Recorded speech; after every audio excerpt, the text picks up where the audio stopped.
Poland, Hungary, Slovakia, and the Czech Republic. That's the group of Visegrad Four. While Korean businesses may be a bit more familiar with the Central European region, the average Korean and the average person in these countries may have a whole lot of familiarizing to do.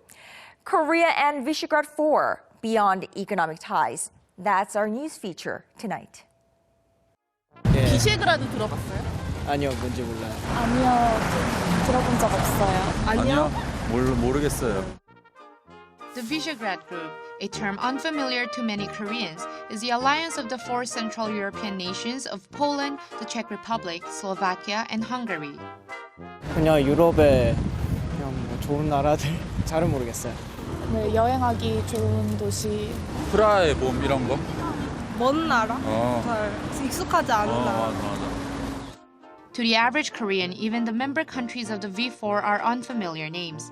However, Korea's trade and investment with these nations have been on an upward trend since the V4 joined the European Union in 2004. These countries are likely to continue their economic growth. If their economies were mainly focused on manufacturing until now, soon they will be more on tertiary industries or service sectors. This means more Korean exports in high-tech industries, medical treatments, and life sciences are possible, boosting Korea's cooperation with the group. Korea and the V4 have been cooperating not only economically, but also in other fields as well. Last September, Korea and the V4 organized a joint cultural event. Artists from the V4 visited Korea for a music festival in the cities of Seoul, Daegu, and Busan. This event cemented Korea's relations with the V4 as a group. Reflecting the budding relationship between Korea and the V4 members, the number of Visegrad nationals living in Korea have reached about 1,200, with most of them visiting the country for studies or research. One such V4 national is Simon from the Czech Republic, who was admitted at a Korean university this year. I study international economics and law in Hungary University of Foreign Studies. I think that the Czech interest, especially of the young people, interest in Korea is increasing. For example, there's a Korean studies major in one of the major Czech universities, and they're getting gradually more and more applicants every year.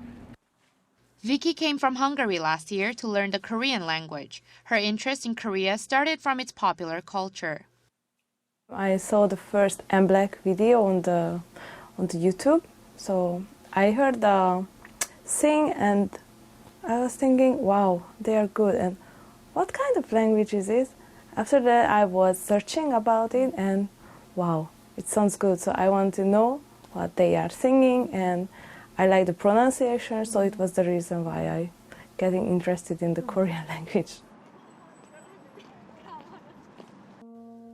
Another V4 citizen is Misha Emanovsky, a Czech hornist at the Seoul Philharmonic Orchestra. He has been living in Korea for 11 years.